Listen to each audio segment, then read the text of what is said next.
स्वागत है आप सभी का मेरे podcast STEM stories that enrich minds में, जहां हर कहानी आपको प्रेरणा और नई सोच देगी। मैं हूं आपकी होस्ट प्रिया खन्ना और चलिए शुरू करते हैं अपना ये सफ़र। Real people, real stories.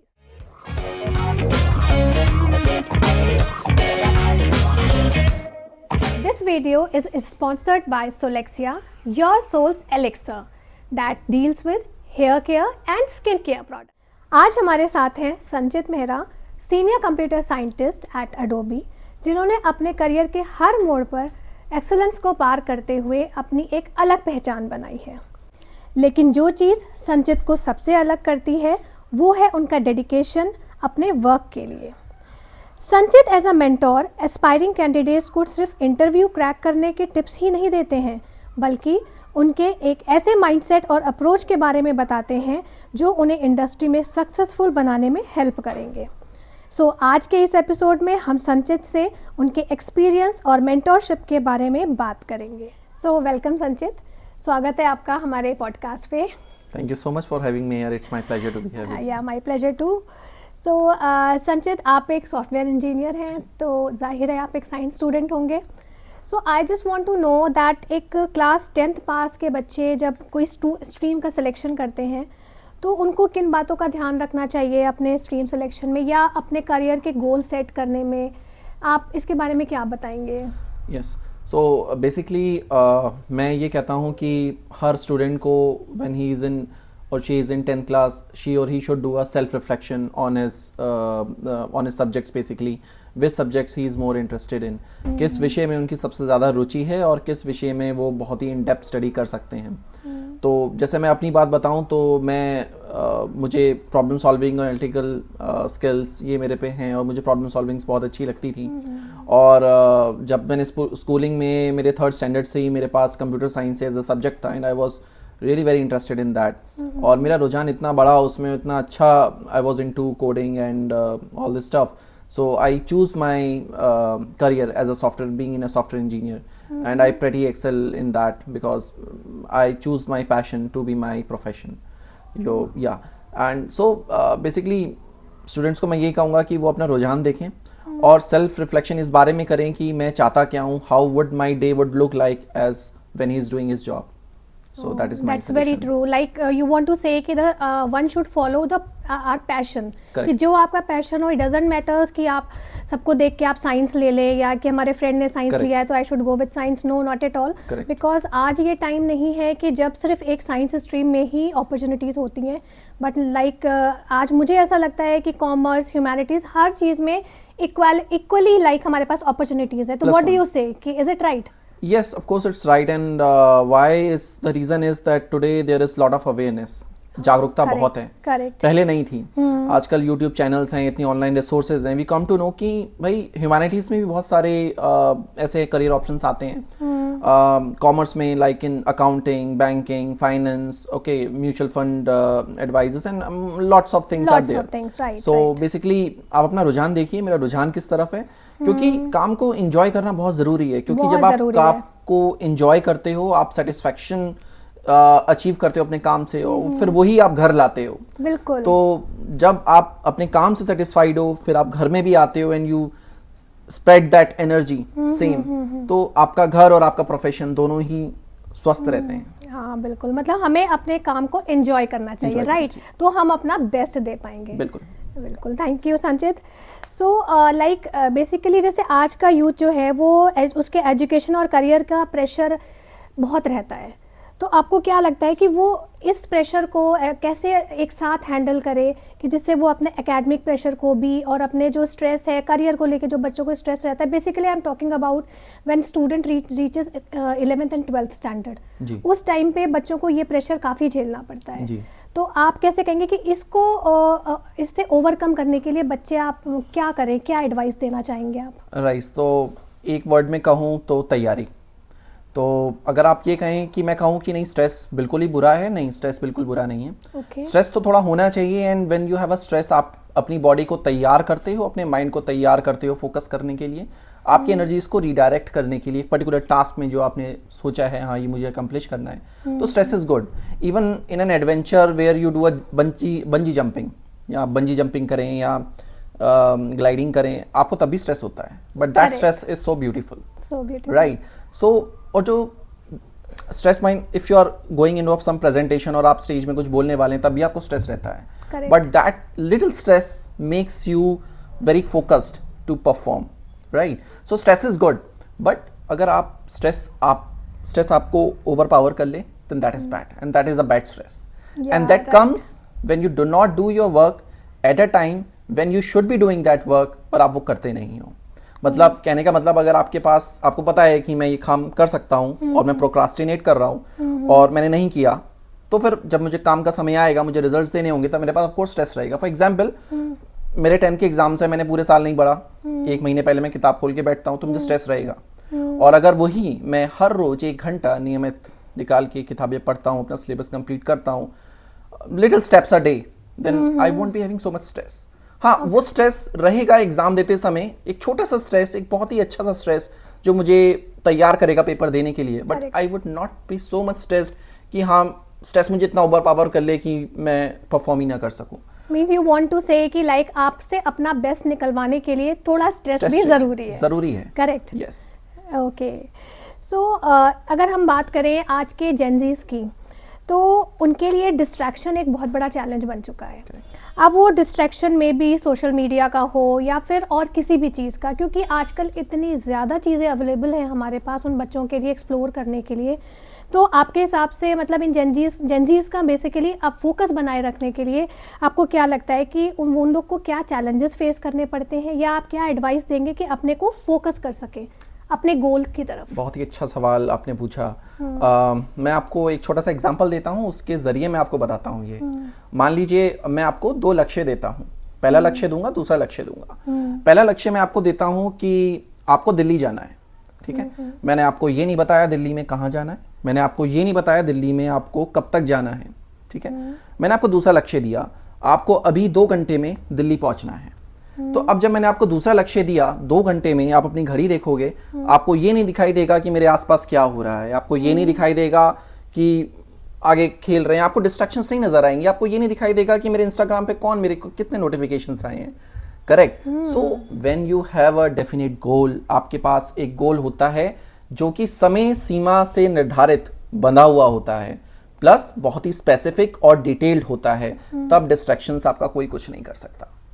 Very good, seriously बहुत अच्छा जवाब दिया संचित आपने कि लाइक आप ये कहना चाहते हैं कि अगर आपको अपने आप को डिस्ट्रैक्शन से बचाना है तो आपको एक फिक्स्ड गोल ज़रूर होना चाहिए आपके सामने, क्योंकि जब आपको वो गोल, जब आप सुबह उठते हैं और आपको ये पता है कि हमें ये गोल अचीव करना है, तो ऑब्वियसली आपको कोई डिस्ट्रैक्शन नहीं रह सकता। वही अगर मैं सही कहूँ, जैसे कहते हैं ना, अर्जुन को जब मछली की सिर्फ आँख दिख रही थी तभी वो उसको उस पे तीर चला पाया था, राइट। तो उससे हम रिलेट कर सकते हैं, राइट। बट मैं एक लाइन और ऐड करना चाहूंगा इसमें, creating a sense of urgency. मैंने जब आपको दिल्ली जाने के लिए 2 घंटे दिए, तो आपके माइंड में एक अर्जेंसी वाली फीलिंग आई कि यार अर्जेंट है ये काम करना। अगर ये फीलिंग नहीं आती, मैं आपको समय सीमा नहीं देता, then you would have procrastinated, and it's fine with me, मैं भी प्रोक्रास्टिनेट कर देता कि दिल्ली जाना है, कल चले जाएंगे। ऑब्वियसली। तो इसलिए अगर आपके गोल हैं, 1 साल का गोल आपने लेके चला, तो आपको बहुत जरूरी है उसको एक मिड गोल में करना कि 1-1 महीने में मुझे क्या करना है, फिर उस 1 महीने को तोड़कर 1-1 दिन में मुझे क्या करना है, एंड देन 1 दिन में उसको टाइम देना कि ये टाइम मेरा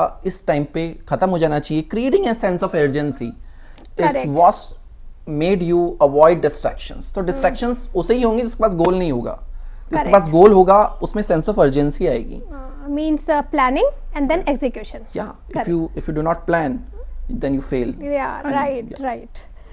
ओके संचित, तो अब मैं थोड़ा सा एक दूसरी चीज़ डिस्कस करूँगी, basically if we talk about the soft skills, क्योंकि आजकल जो ऐसा मैं समझती हूँ कि प्रोफेशनल वर्ल्ड की अगर हम बात करूँ तो टेक्निकल स्किल्स से ज़्यादा सॉफ्ट स्किल्स मुझे लगता है ज़्यादा मैटर करती हैं। तो क्या आप इस चीज़ के से एग्री करते हैं?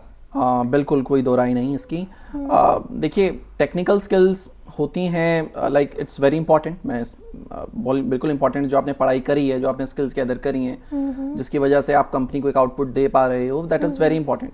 बट सॉफ्ट स्किल्स भी बहुत इंपॉर्टेंट हैं, इसलिए मैं आपको एक उदाहरण देता हूँ कि टेक्निकल स्किल्स में कुछ गलतियां हो जाती हैं अक्सर, राइट, एंड ऐसी भी गलतियां हुई मैंने देखी, इसमें कंपनियों को करोड़ों का घाटा हुआ, मगर वो सब फॉरगिवेबल हैं एक समय सीमा पर।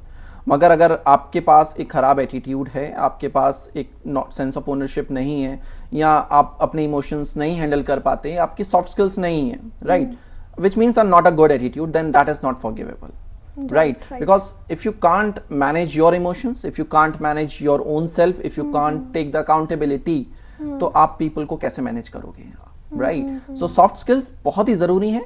Technical skills में ये है कि हाँ, अगर if you falter somewhere, आपसे कोई गलती होती है तो उस पर आप retrospection करते हो, कहाँ मेरे से गलती हुई, आप प्रोसेस में सुधार करते हो, and then you make sure कि वो दोबारा गलती नहीं हो। But soft skill is a matter of us attitude, and that comes from within, वो डेवलप किया जाता है, like one's character, if I can say, correct, sense of ownership, integrity, and how you communicate with each other, right? क्योंकि communication में भी ये नहीं है कि आप क्या कह रहे हैं, आप किस तरह कह रहे हैं। Are you bringing energy at the workplace, क्या आप अपनी वर्क प्लेस में एक एंथुजियाज्म लाते हैं काम करने के प्रति, और अपने साथी गणों को भी उत्साह देते हैं, right? Because energy is what someone is expecting from you at the workplace, an enthusiasm, okay? For example, मैं कहूँ hello how are you, hello how are you, तो आपको फर्क मिला, तो मैंने way of speaking, right way of speaking, and how you are communicating, how you are bringing an energy to that statement is what make communication more effective. ये actually मुझे लगता है बहुत ही एक इम्पॉर्टेंट टॉपिक है,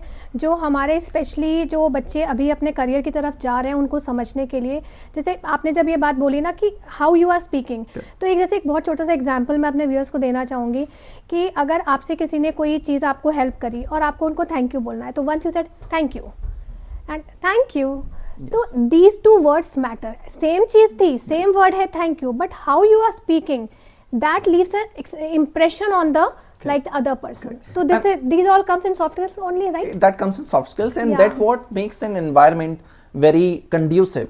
क्योंकि देखिए, when you work in a company, you work in a teamwork. You have a teamwork and you work with a team. तो अगर आपके टीम के साथ synchronity बहुत अच्छी है, you would be able to handle the project much better. And that's called a soft skill, managing the people, how you talk, how you behave, and how you carry on the projects with means together. Teamwork, communication, everything comes under soft skills only. Yes.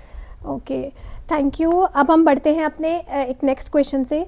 Like अगर हम बात करें tech field की, जिसमें जो basically आपका field है, तो आपके हिसाब से अगर एक स्टूडेंट अपना टेक फील्ड में ही अपना करियर बनाना चाहता है, तो एक वो कौन सी स्किल है जिस पर उसे सबसे पहले काम करना है? Specially I am talking about the tech field. मैं कुछ दो बातें बोलूँगा। ability to learn the things and then unlearn the things and then learn the things again, क्योंकि मैं अपने कुछ 12-15 साल के करियर में यही करता आ रहा हूँ। मैंने बहुत कुछ टेक्नोलॉजी सीखी, फिर उसको अनलर्न किया, फिर दूसरी चीज़ सीखी, फिर अनलर्न किया, फिर सीखा। सो यू शुड गलतियों से सीखा, या फिर नॉट गलती बट द नई चीज technology, because in IT industry it every 1 year or 2 years some new technology comes, right. मतलब जो मैं 2 साल पहले करता था जिस टेक्नोलॉजी पे काम, आज वो बदल गई है, आज वो दूसरी टेक्नोलॉजी है, और वो IT क्षेत्र में हर जगह मान्य है। तो अगर आपके पास ये क्षमता है, आपके पास ये स्किल्स हैं कि आप कोई भी टेक्नोलॉजी जल्दी से अनलर्न कर सकते हैं, जो आपने सीखा है उसको अनलर्न करके दूसरी टेक्नोलॉजी सीख सकते हैं, तो आई थिंक ये बहुत ही बेहतरीन स्किल है जो आजकल के प्रोफेशनल्स में होनी चाहिए, कि कोई भी टेक्नोलॉजी को क्विकली अडेप्ट करना और you start giving an output very quickly. So बहुत ही इंपॉर्टेंट स्किल है। Second skill is attention to detail. I mean, you should have an ability to focus for a longer hours. Okay, तो आप एक programming और एक software engineer जैसे tech field में आपके लिए एक बहुत अच्छी फील्ड रहेगी। If you can focus, if you can attention to skill, and if you have a skill to unlearn something and learn some technology again, because see कल को ChatGPT नहीं था, ChatGPT है, कल को कुछ और आएगा, then we should be adaptable enough to learn new things, right? Be in a programming language, be in a new infrastructure, be in a new framework. So yeah, like one must be open to learning, और specially in the tech field, because जैसा कि आपने बोला कि every year कुछ time के बाद हमारी चीज़ें चेंज होती रहती हैं, तो ऐसा नहीं है कि आपने आज जो लर्न किया है वो आपको लॉन्ग टाइम तक वही चीज़ें चलेंगी। नो, आपको भी एज एन लाइक आप एक बहुत एक्सपीरियंस्ड सॉफ्टवेयर इंजीनियर है, तब आपको भी अपने आप को अपडेट करना पड़ेगा। यस, बिकॉज अगर इस दुनिया में कोई चीज़ कांस्टेंट है तो वो बदलाव है। Correct. उसके अलावा और कोई चीज़ इस दुनिया में कांस्टेंट नहीं है. तो सक्सेसफुल होने के लिए आपको चेंजेस अडेप्ट करने पड़ेंगे. Definitely. Adaptability is one of the other soft skill that one should have. Oh very good. So Sanchit like अभी हम क्वेश्चन पूछते हैं कुछ कॉलेज स्टूडेंट्स के लिए. बेसिकली जो बच्चे कॉलेज में हैं तो जैसा कि मुझे पता है कि जब बच्चे बीटेक थर्ड ईयर या फोर्थ ईयर में आते हैं तो बच्चे इंटर्नशिप करते हैं जी. राइट. तो इंटर्नशिप आपने भी ज़रूर की होगी. तो बेसिकली आप क्या कहेंगे कि वो जो इंटर्नशिप्स होती हैं वो एक तो क्या होती हैं, वो थोड़ा सा आप बताएंगे. उसके बाद उसका आपके करियर जर्नी में क्या रोल रहा है, या वो बच्चों के लिए जो इंटर्नशिप्स बच्चे करते हैं वो उससे उनके आगे फ्यूचर करियर में उनको आगे बढ़ने में क्या हेल्प मिलती है. देखिए मेरी कंपनी में भी बहुत लोग स्टूडेंट्स आए pass outs and they did an internship and they were so good at it कि हमने उनको जॉब ऑफर दे दी थी. तो I mean it's called as कि first impression is the last impression. आप एक जगह जा रहे हैं जो नहीं है आपके लिए, आप एक कॉलेज से आके आप एक कॉरपोरेट जगत में आते हैं, उनका आप एक काम करने का अलग तरीका होता है. सो आपको एक अडेप्टेबिलिटी का जो फेस है वो आपको देखने को मिलता है, where you are being transitioning and you come to a complete new ecosystem. तो आपको वो समझने में काफ़ी हेल्प मिलती है. Right. And of course college products I would say कि जो टेक फील्ड में स्टूडेंट्स जाना चाहते हैं या और भी कोई फील्ड्स में जाना चाहते हैं, they should do the projects because doing projects practically हमें सीखने को मिलता है कि हाँ I mean you can add that thing in your resume also. ठीक है, आप ओपन सोर्स प्रोजेक्ट में काम कर सकते हैं, आप कोई अपना एक प्रोजेक्ट बना सकते हैं और आप अपने गिटहब में अपलोड करके you can mention that into your LinkedIn profile और into your resume. So I think that's a very good opportunity. One should we should leverage that. They should go for the internship, Yes, right? definitely. एक छोटा सा question और है like कि internship normally जैसे जो बच्चे जिस कॉलेज में पढ़ रहे होते हैं वो कॉलेज भी उनको अपॉर्चुनिटी देते हैं और वो ऑफ कैंपस भी इंटर्नशिप लेते हैं, राइट? तो अगर बच्चे ऑफ कैंपस लेना चाहते हैं तो उसके लिए उन्हें कैसे लाइक किस तरीके से उसको अप्रोच करना चाहिए, या फिर basically it's all networking funda. So basically the more you can network with your seniors, okay, the more you can apply. Go to directly to the websites of the company in which you are interested in. उनकी mail IDs होती हैं, just mail them, okay, with your resume, okay, show your interest on that. So put an effort. I mean effort is the only thing which is the answer here. और सफलता किसे कहते हैं मेरे नज़र में तो वही है जब आपका प्रयास और आपका लक जब एक साथ मिलते हैं, उस संगम को सफलता कहते हैं. तो प्रयास मत छोड़िए, प्रयास करते रहिए कि कभी ना कभी तो आपको सफलता अवश्य मिलेगी. और हाँ मतलब अपनी प्रयास में कभी कभी मत छोड़िए. Means you have to do efforts for achieving success, right? Okay.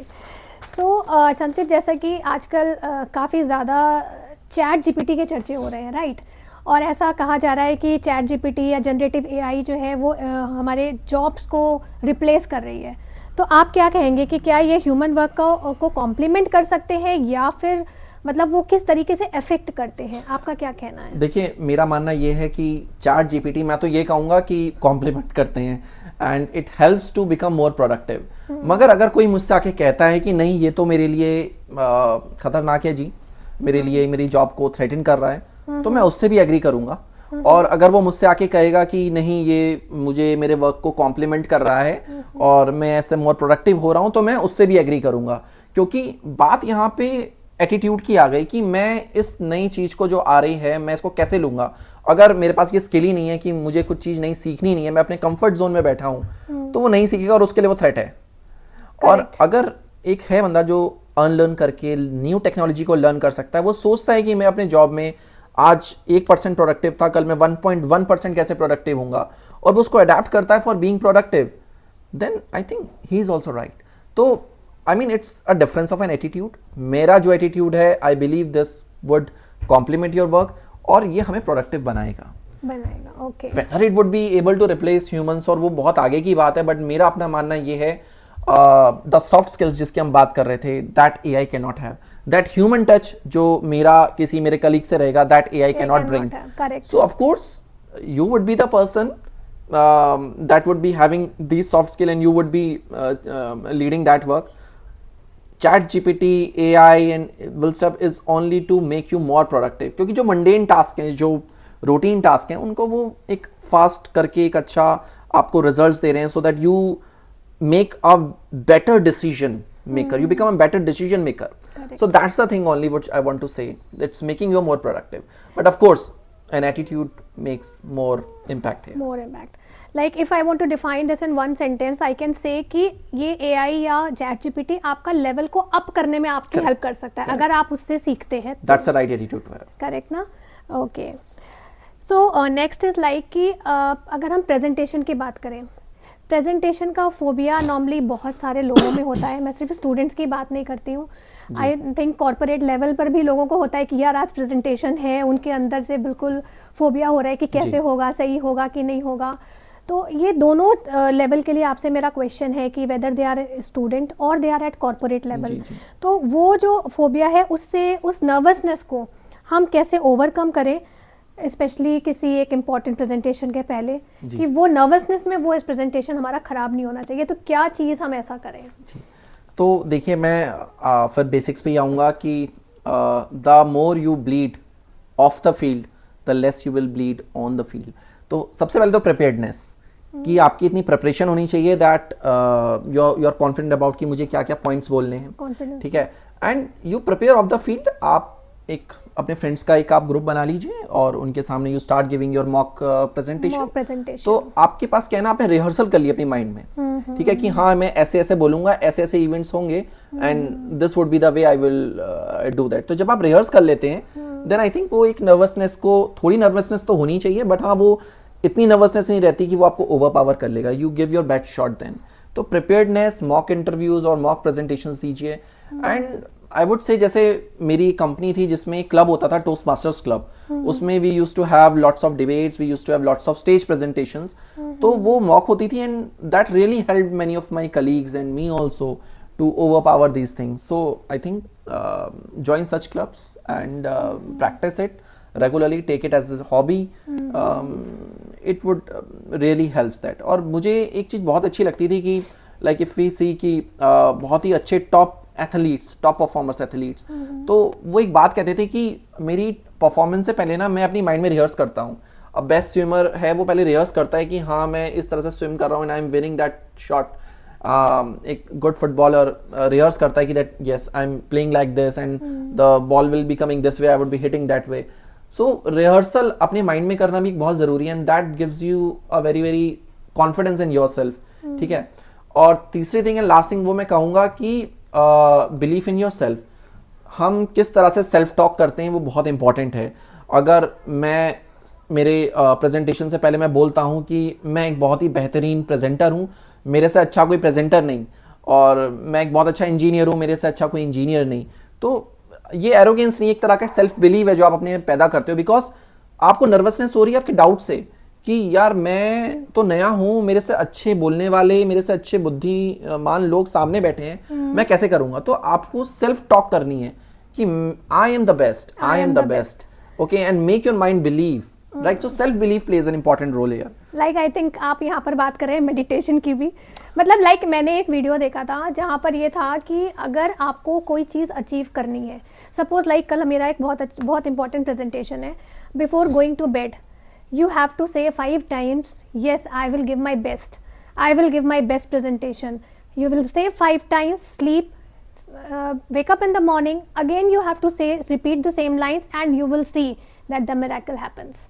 या बिल्कुल, ऐसा होता है? बिल्कुल. देखिए आपके जो एक दिनचर्या होती है 24 घंटे की, उसमें सबसे 2 इम्पॉर्टेंट क्षण होते हैं, जब आप सुबह उठते हैं और रात को जब सोते हैं.